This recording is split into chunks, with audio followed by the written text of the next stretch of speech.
welcome. It is that beautiful time when you can celebrate finishing of your engine project. RF 1146 running and riding. So I can tell you now that I've actually finished this project at the end of the summer last year, and I rode it throughout the end of the summer and winter and this year as well to sort of test how it came out. And I've put slightly over 1,000 miles on it in that time. I know it's not a lot, but remember, winter in the UK can be brutal.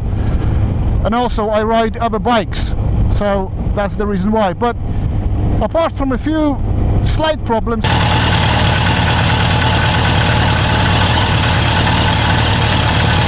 and I've got a coolant leak. Let's have a look at that.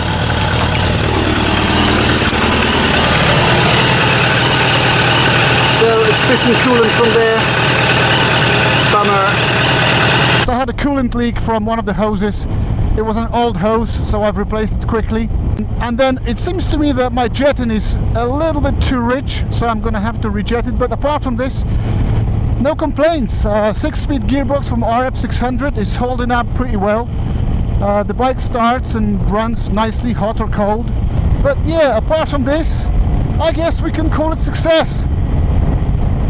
So I'm gonna shut up now. I'm not gonna waffle too much, and I'm just gonna give you a little sample of how the bike rides.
So this is it. Suzuki RF 1146 is built.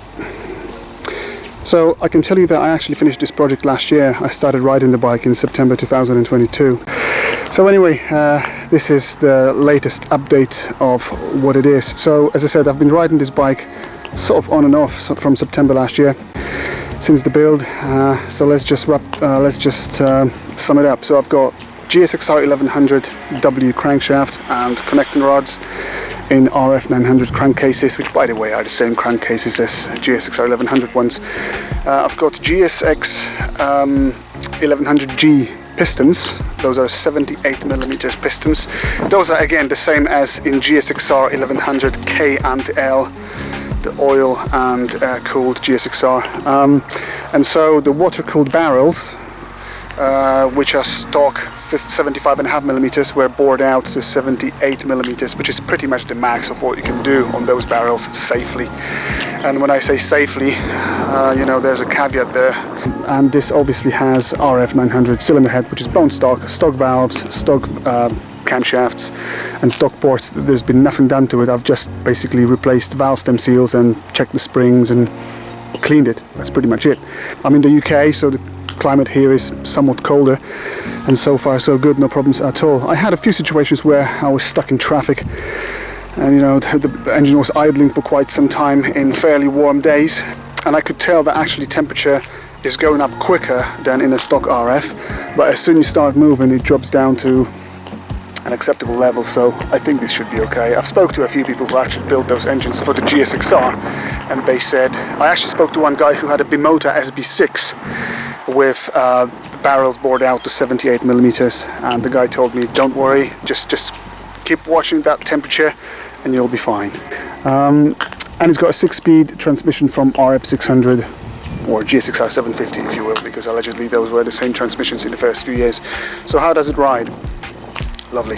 I can tell you that it's really fantastic engine for the road in terms of power delivery, because it's fat. The torque curve is fat and linear, and you've got power pretty much everywhere. So I can tell you now that in top end, like say above 9,000 RPM, in the very peak of the rev range, it doesn't actually make more power than the stock RF, I would say. Where the difference really is, and it's a massive difference, and I can tell literally, I could tell literally from 5 minutes of riding, that the difference is between say 2,000 and 7,000 RPM. That 5,000 range, you know, between 2,000 and 7,000, beautiful. Just a comparison, I recently bought a Yamaha FJ1200. You know, the FJ1200, air-cooled, lovely touring motorcycle, and it's a 1200cc motor. This RF will absolutely destroy it when it comes to low-end power and mid-range. And this is what I wanted. I wanted a road bike with fat torque curve, and I don't really care about what it makes at 11,000 because I rarely go to 11,000 RPM. One negative that I've noticed is the fuel consumption. It really burns a lot of fuel. The side fairing panels have been resprayed, and the guy has done an amazing job when it comes to matching the colors, but unfortunately what he's messed up is the numbers. You know, I told him to do 1146 in pink so it can match the rest of the bike, and he's done it in sort of like violet. So the size is wrong, the font is wrong, he's placed it in the wrong spot on the fairing, so anything to do with the numbers is wrong, so I'm gonna have to redo it, and I'll probably do it next year, because you know what, I've got another plan for another engine for this bike, and I think that's going to be my ultimate engine for the RF, so we shall see how this goes.